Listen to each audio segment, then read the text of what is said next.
ci diamo una settimana di tempo per far uscire tutti quanti. Questo è quello che penso io. E poi, se da qui a domenica prossima, perché adesso è inutile, Oscar c'è, il messaggio è arrivato forte e chiaro, la sezione pensava che oggi venissero 50 o 100 persone, guardatevi in giro e applaudiamoci.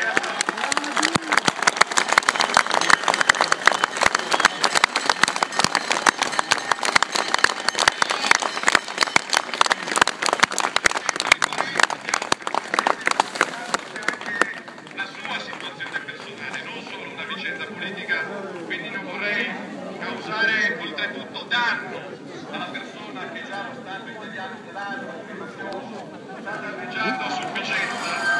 Io direi che possiamo decidere che se per domenica saranno tutti fuori, allora già avvisiamo qualcuno che domenica li portiamo fuori noi.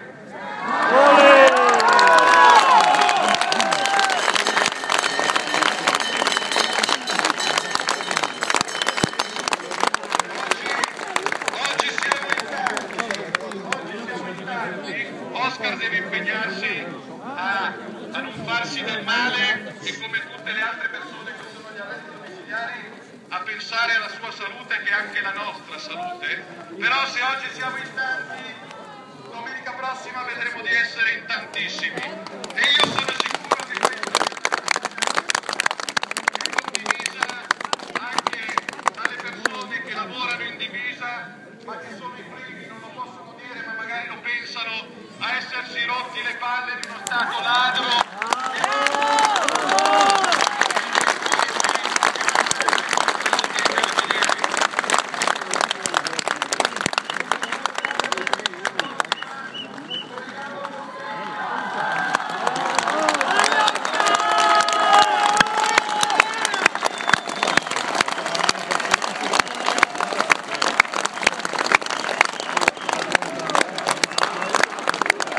Oscar libero! Oscar libero! Oscar libero! Oscar libero!